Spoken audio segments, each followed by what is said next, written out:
Chiefs win the Super Bowl. Chiefs win. Cry, Eagles, cry. Great, excited to be back in the league. You know, every day I got the Three Stooges in the studio with me is a good fucking day. Mm-hmm. You know what I mean? So let's make sure he gets that bag. F-R-A-U-D-S, fries! Woo! Justin's way ahead in picks. That's all that you need to fucking know. Show's over. Show's over. We're going home. I would like to welcome you back to another page of the Playbook Sports Podcast. What is going on, everybody? Welcome back to 32 NFL off-seasons in 32 days. Yesterday, we talked about the Detroit Lions. Today, let's talk about their rival, one of their rivals in the NFC North, in the Green Bay Packers. And there is a stark difference between these two teams at this moment in time.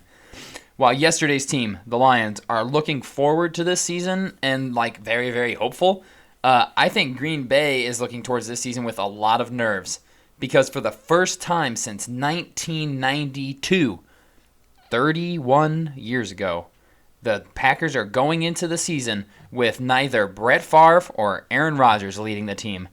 That is just a crazy thing to think about, you guys. Since 1992, going into the NFL season, they've either had Brett Favre as their starting quarterback or Aaron Rodgers as their starting quarterback. As fans, you guys have been so spoiled for so long, for 3 decades at this point. And for the first time, you guys are entering a season with just a little bit of the unknown with Jordan Love under center, which is tough, and we'll talk about it more as we go here. But you know what? It will give you a chance now to really identify what kind of a coach LaFleur is. Can he be a great head coach with no Hall of Fame quarterback leading his team? We're going to find out. Let's talk about their offseason moves. Key additions this free agency. Crickets. Yeah, not a whole lot here, you guys. They obviously were stuck, though, with a cap space because Aaron Rodgers was hitting them up for $60 million, and they just made the move this couple of weeks ago. I mean, just before the draft, they traded him, so it's not like they all of a sudden had all this cap space to sign all these marquee free agents because all the marquee free agents were already gone.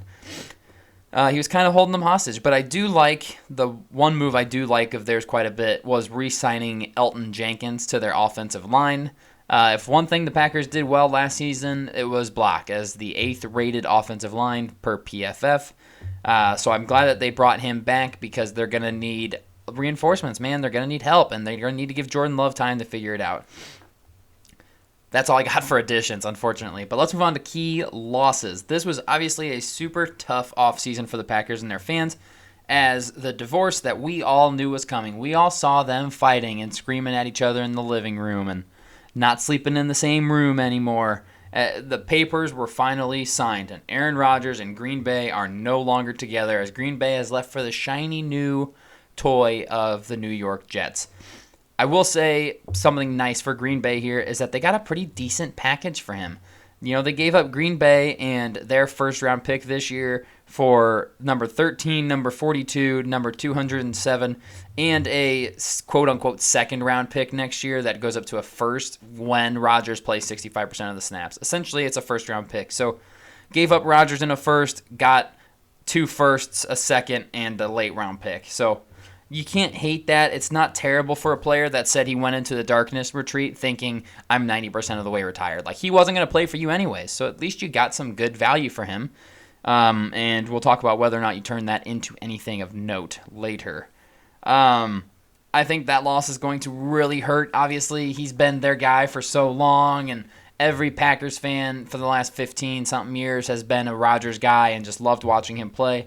I'm not a Green Bay Packers fan, but I enjoyed watching him play because he's been that good for so long. Other losses that hurt, though, that I see as kind of under-the-radar losses, Allen Lazard leaving town. He was probably their number 2 receiver last year, and he skipped town to follow Rodgers to the Jets. And then Robert Tonyan leaving and going to the Bears, going to a rival. For a young quarterback, having a good, reliable tight end is very, very nice. And after letting Tonyan go, I was like, okay, who's going to catch passes? And then also losing Randall Cobb. So it really, although I wouldn't consider him to be a key loss at this point in his career. But a lot of offensive weapons gone. The offense for the Green Bay Packers is going to look very different next season, and it's going to be interesting to watch. Let's talk about their draft. If the Packers didn't do it this season, which they didn't, then we all need to just accept the fact that the Packers will never draft a wide receiver, tight end, any sort of offensive weapon in the first round ever again. There was an obvious need, and the fit would have been so good with Jackson Smith and Jigba just sitting there. They needed a weapon, a slot weapon who has great, reliable hands for their young QB to develop, and instead they went with this guy. Lucas Van Ness. Sorry, the names confused me for just a second.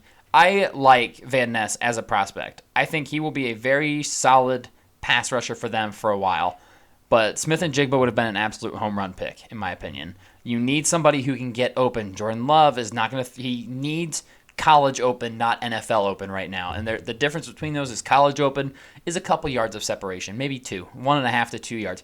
NFL level open is like a quarter of a yard, so like a foot of opening. It's just different. And Jackson Smith and Jigba gets open, and he's got great hands. I did like their later picks with the double tight ends. I like Luke Musgrave, and I like Tucker Kraft. So obviously they addressed the tight end position, which they definitely needed to do. And then Jaden Reed out of Michigan State, I think he is going to be solid for them, and he fits in, with Romeo Doubs and Christian Watson in this Green Bay offense next season. So I'm glad they didn't totally ignore the receiving room. And I really do think Luke Musgrave in particular out of those three is going to be a very good tight end. But guys, Green Bay, for once, it's okay to do the thing that you should do and not try to think outside of the box. It's okay to zig with everybody instead of trying to zag. You don't always have to be different. So please, for the love of God, if you have an early pick next year and you guys stink, just take Marvin Harrison Jr. Just take the stud wide receiver. Don't try and get cute. Just do it, please, okay? I won't accept that you're not going to do it. I absolutely refuse to accept that you're that hard-headed. But God dang it. If they had taken Jackson Smith and Jigba, the grade would be different. As it stands right now, B- for the Green Bay Packers draft. Like I said, I like the tight ends. I like Jaden Reed. And there's nothing wrong with Lucas Van Ness as a pass rusher. And he could be real solid for them off the edge. And he does feel like a Packer. The Iowa guy goes to Green Bay. It adds up. But I just didn't love it. And I would have loved Jackson Smith and Jigba. Overall, this offseason has definitely left Packers fans with a lot less optimism than they've had for the last 3 decades. Maybe Jordan Love will be the third straight Hall of Fame quarterback in Green Bay. Or more likely, he'll struggle in his first full season as a full-time starter on a team that has definitely gotten worse, while their direct opponents have all gotten better. When you factor in the improvements from the Lions and the Bears this offseason, and you also talk about the Vikings' just insanely good offense, their defense will stink, but their offense is going to be hard to keep up with, I don't think it's an outlandish thing to say that the Packers finish in 4th place in their division. I really don't. It has been a super unkind offseason to the Packers, and I have no choice but to grade it as such. It's a D for the Green Bay Packers offseason. You can sit there and tell me all you want that, losing Aaron Rodgers isn't going to hurt that much. You're lying to yourself and you're lying to me because it will hurt. He's a Hall of Fame quarterback. I don't care if he's 40 years old and was going to retire. Yeah, great. He was going to retire. Okay, so he's going to be gone no matter what and you got value. That's good. But at the end of the day, you still lost a quarterback who just 2 or 3 seasons ago won an MVP and did it again the year after that. He still has something left in the tank. I don't know how he'll do on the Jets. I'm hoping poorly as a Dolphins fan. I don't see him playing terribly. So I'm giving him a D, and I'm giving him a D for dead last within their division. I'm giving them a D for disappointing their fan base, and I'm giving them a D for an ugly divorce with maybe the best player that their franchise has ever had. Sorry, Green Bay, it is not your time anymore. But thank you guys for coming by for day number 12 of 32 NFL offseasons in 32 days. And we will be back at it tomorrow with day number 13.